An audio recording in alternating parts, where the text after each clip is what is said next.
ఈరోజు మరి 2025 రాష్ట్ర ప్రజలకి అలాగే ఈ రాష్ట్రంలో బీఆర్ఎస్ పార్టీ సైనికులైన కుటుంబ సభ్యులందరికీ మేలు జరగాలి అని చెప్పి మనస్ఫూర్తిగా వారిని కోరుకుంటూ భగవంతుడిని కోరుకుంటూ వారందరికీ హృదయపూర్వకంగా శుభాకాంక్షలు తెలియజేస్తా ఉన్నాను.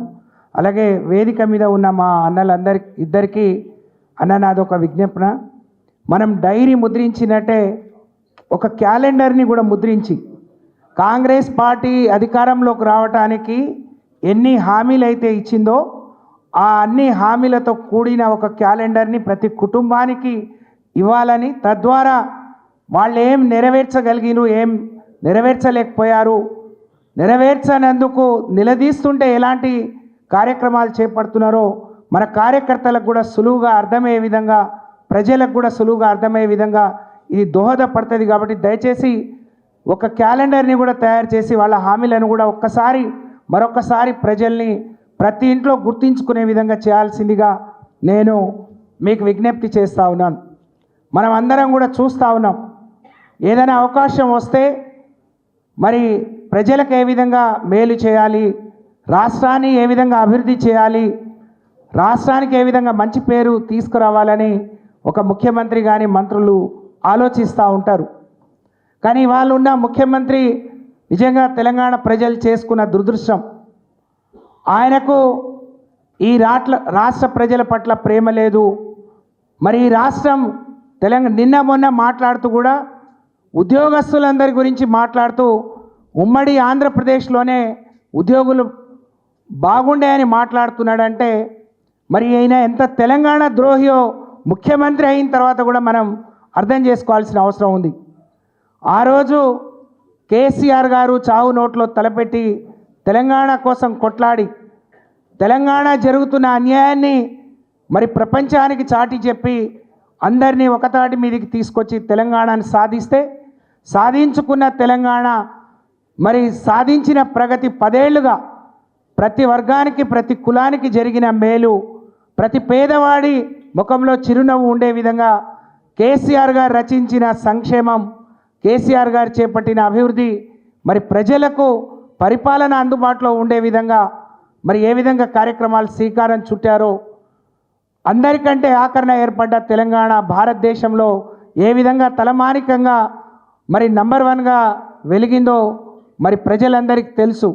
కానీ మరి పోయిన ఎన్నికలప్పుడు పెద్దలు మల్సునాచారి గారు అన్నట్టు అందరూ మార్పు అని అంటే ఇదేదో బ్రహ్మాండంగా ఉంటుంది, కేసీఆర్ గారు ఇచ్చింది చాలు కానీ ఇంకా ఎక్కువ ఇస్తా అంటున్నాడు అని ప్రజలు కొంత భ్రమపడి మరి ఆ రోజు కాంగ్రెస్ పార్టీకి ఓట్లేస్తే జరిగిన నష్టాన్ని ఈరోజు గుర్తు చేసుకుంటా ఉన్నారు, జరిగిన మరి నష్టాన్ని ఈరోజు బాధపడతా ఉన్నారు. మరి ఆ రోజు ఒక పొరపాటు జరిగింది, తిరిగి దీన్ని ఏ విధంగా సరిదిద్దుకోవాలి, ఆ అవకాశం ఎంత తొందరగా వస్తుందా అని మరి ప్రజలందరూ ఎదురు చూస్తున్న పరిస్థితి మనం గ్రామాల్లో పోతే కనిపిస్తూ ఉంది. కొన్ని రోజులు నిశ్శబ్దంగా ఉన్నారు, కానీ ఈరోజు గ్రామాలకు పోతే ప్రతి ఒక్కరూ మీరు కష్టపడండి, మేము మీకు తోడుగా ఉంటాం, తిరిగి కేసీఆర్ గారిని ముఖ్యమంత్రి చేసుకుందాం, దానికి మా సహకారం మా వంతు పాత్ర కూడా మేము పోషిస్తామని కార్యకర్తలు నాయకులకు నమ్మకాన్ని విశ్వాసాన్ని కల్పించే పరిస్థితి ఈరోజు ఉంది. దానికి తగినట్టు బీఆర్ఎస్ పార్టీ కార్యకర్తలుగా అన్నట్టు 2025లో మరి మనమందరం కూడా సైనికులుగా మన నాయకులను కాపాడుతూనే ఈ పార్టీని పటిష్టం చేయటానికి ఆ రోజు కేసీఆర్ గారు అమలు చేసిన సంక్షేమాన్ని ఈరోజు కాంగ్రెస్ పార్టీ ఇచ్చిన హామీలు ప్రజలకు చేరవేసే క్రమంలో వారధులుగా మనమందరం కూడా కష్టపడదాం.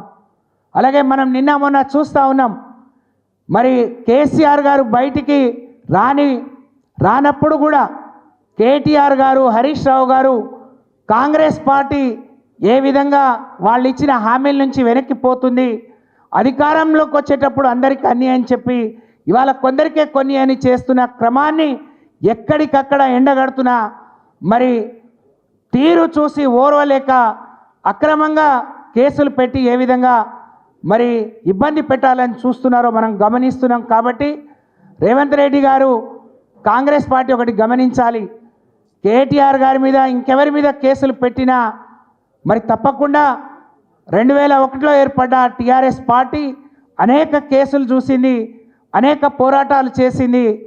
తిరిగి తలెత్తుకొని మరి ఆ రోజు తెలంగాణ మీ మెడలు వంచి తెలంగాణ సాధించిన చరిత్ర కేసీఆర్ గారిది.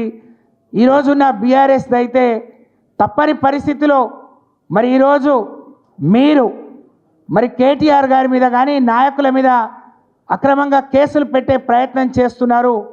పునరాలోచించుకోండి. ఇప్పటికే చాలామంది నిజమైన కాంగ్రెస్ పార్టీ నాయకులు ఇది సరియైంది కాదు, ఇది మీ పద్ధతి మార్చుకోమని ముఖ్యమంత్రి గారికి కూడా సూచిస్తున్న విషయాన్ని మనం ఇవాళ గమనించాల్సిన అవసరం ఉంది.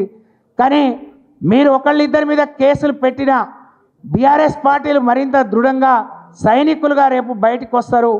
కానీ దీనికి కాంగ్రెస్ పార్టీ భారీ మూల్యాన్ని చెల్లించుకోవాల్సిన అవసరం ఉందనే విషయాన్ని గమనంలో పెట్టుకునే ముందుకు పోవాలి కాంగ్రెస్ పార్టీ వాళ్ళని చెప్పి నేను ఈ సందర్భంగా తెలియజేస్తూ, మన మీద ఈరోజు ఒక ప్రధానమైన బాధ్యత ఉంది. ప్రధాన ప్రతిపక్షంగా ప్రజలకు వాళ్ళు ఇచ్చిన హామీలన్నీ అమలయ్యే విధంగా, అలాగే ఈ పార్టీని పటిష్టం చేసే విధంగా మనమందరం కూడా సైనికులుగా మరింత దృఢంగా తయారై ఈ పార్టీని నాయకుడిని కాపాడుకోవాల్సిన అవసరం ఉంది అని చెప్పి అందరికి కూడా ఈ వేదిక నుంచి తెలియజేసుకుంటూ నాకు అవకాశం ఇచ్చిన పెద్దలకు ధన్యవాదాలు తెలియజేస్తూ సెలవు.